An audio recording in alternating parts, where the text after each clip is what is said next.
When you think of the Great Indian Rebellion of 1857, chances are one name pops into your head, the Queen of Jhansi. And for good reason. She's become this absolute legend, a symbol of courage against impossible odds. But the real story of that fiery uprising is so much bigger than just one queen. Let's dive into the hidden histories of the incredible women who were the heart and soul of this rebellion. You know, this verse right here is probably why she's so famous. It's from an iconic poem by Subhadra Kumari Chauhan, and it's a line that kids learn in schools all across India. It's this powerful tribute that says she fought like a man, which, back then, was the highest possible praise for a warrior. This is the poem that really cemented her legend. But what if I told you that she was just one of many, that this rebellion was fueled by a whole spectrum of amazing, courageous women? We're talking other queens, yes, but also soldiers, dancers, and even religious ascetics, who all stood up to fight for their freedom. So here's our plan for this explainer.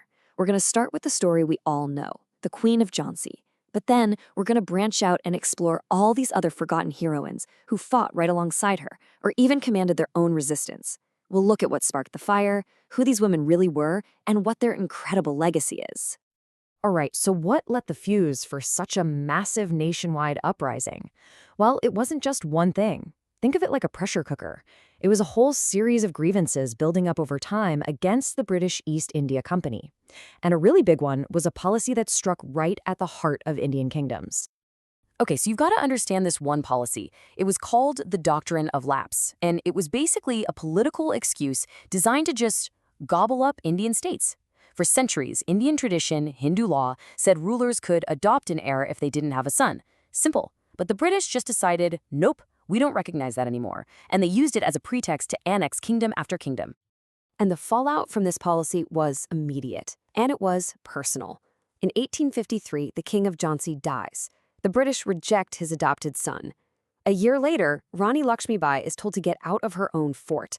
Then, in 1856, the huge, powerful kingdom of Awadh is taken over for so-called misrule, which brings another incredible woman, Begum Hazrat Mahal, into the fight. Then, of course, May 1857, the infamous greased cartridges incident in Meerut happens, and that was the final spark. The whole thing just exploded. So, with the rebellion spreading like wildfire, a lot of people turned their eyes to Jhansi. This is where a queen, who'd been stripped of her kingdom, was about to become the absolute epicenter of the resistance. Rani Lakshmibai, who was born Manikarnika, didn't have a typical royal upbringing for a girl at that time. Not at all. She was raised in a courtly setting, but was trained in sword fighting, shooting, and horse riding right alongside the boys. So when her husband died and the British came knocking, offering her a pension to just go away quietly, well, her response was anything but quiet. It was defiant, it was clear, she would fight. And let me tell you, she wasn't just some figurehead warrior. She was a brilliant commander. She organized her own army, which, get this, included a dedicated women's unit. She set up her own foundry inside the fort to make cannons. She put other women in charge of key departments, like Moody Bai, who ran intelligence. For 2 solid weeks, she led this absolutely ferocious defense of her city against a much stronger British force. But here's the thing. As formidable as she was, the Queen of Jhansi was not fighting alone. Not by a long shot. All across North India, other women from completely different backgrounds and faiths were leading their own charges against the British. Take Begum Hazrat Mahal in the kingdom of Awadh. She stepped up after her husband was thrown out and exiled. She acted as regent for her young son and proved to be an amazing administrator and strategist. She became a huge rallying point for rebels in the region. In fact, a British journalist at the time wrote about her great energy and ability. And while Lakshmibai became a martyr on the battlefield, the Begum fought on, never surrendered, and eventually escaped to Nepal. And then there was Rani Avantibai Lodi of Ramgarh, another queen who personally led thousands of her own soldiers into battle and handed the British some serious defeats. And there's this one incredible story about her. After a battle, a British commander fled and accidentally left his young child behind. Rani Avantibai had the child found and safely returned, a stunning act of honor in the middle of a brutal war. Her story, though, ends in tragedy. She was betrayed by another king, and when she was surrounded, she took her own life with her sword rather than be captured. Okay, so we've talked about queens, but this fight went so much deeper than the palace walls. The struggle for freedom pulled in women from literally every single level of society, and each one played a crucial and often incredibly dangerous role. And maybe no story shows this better than the story of Chalkaribai. She was a soldier in the Rani's Women's Unit, the daughter of a farmer, and she had this one wild trait. She looked almost exactly like the queen. And that resemblance, well, it was about to become her greatest weapon. So, imagine the scene. The British have breached the walls of Jhansi Fort. It's chaos. And Jhalkaribai comes to the queen with this insane, heroic plan. She says, "I'll dress up as you, I'll lead a charge and trick the enemy, create a diversion so that you, the real Rani, can escape with your son." I mean, what an act of loyalty. It was basically a suicide mission. And the list of these heroines just keeps going, spanning all of society. In Kanpur, a courtesan named Azizan Begum organized women to fight and nurse the wounded. When she was captured, she refused to repent and was executed. In Uttar Pradesh, a regular person, a commoner, named Asha Devi picked up a weapon and fought. She was hanged for it. Kumari Mena, the adopted daughter of another rebel leader, was thrown into a fire because she wouldn't betray her father. Even royals who'd become ascetics, like Maharani Tapaswini, the Rani's own niece, used their religious influence to inspire rebellion. You know, with so much courage, so much sacrifice, the rebellion raged on.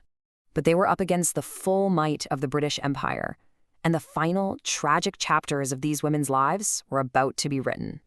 So, thanks to Jhalkaribai's incredible sacrifice, Rani Lakshmibai did escape the fallen city. And the image of her on horseback, with her young son literally tied to her back, fleeing to fight another day, man, that is one of the most powerful and enduring images of the entire rebellion. She was not giving up. And don't just take my word for how amazing she was. Listen to this. Her main enemy, the British general Hugh Rose, the man whose job it was to crush her, said she was, quote, "the most dangerous of all Indian leaders." The man leading the other side saw this 23-year-old woman as his biggest threat. That tells you everything. Her final stand came near the city of Gwalior. She was dressed as a regular soldier, leading a charge when she was fatally wounded. But even in death, she defied her enemy. Her very last wish was for her followers to cremate her body right then and there, so the British could never capture it as some kind of trophy. So yeah, the rebellion was eventually suppressed. The British won the war. But the stories of these women, they did not end with their deaths, not even close. In fact, their sacrifice echoed through the decades, and it helped shape the future of India. So after all of that heroism, all of that tragedy, what's the real takeaway? What is the lasting legacy of these incredible women? Well, their story became a cornerstone, a foundational myth for the next generation of freedom fighters. They became these timeless symbols, not just of patriotism, but of fighting back against injustice everywhere. And so importantly, they became icons of women's empowerment, proving that courage and leadership have absolutely nothing to do with gender. And their different backgrounds were this powerful reminder that a hero doesn't have to be royalty. Ultimately, the rebellion of 1857 was never just the story of one queen. It was the story of countless women who stood up, who fought back. They proved once and for all that when history calls your name, a hero can truly be anyone: a queen, a soldier, a dancer, or a farmer's daughter.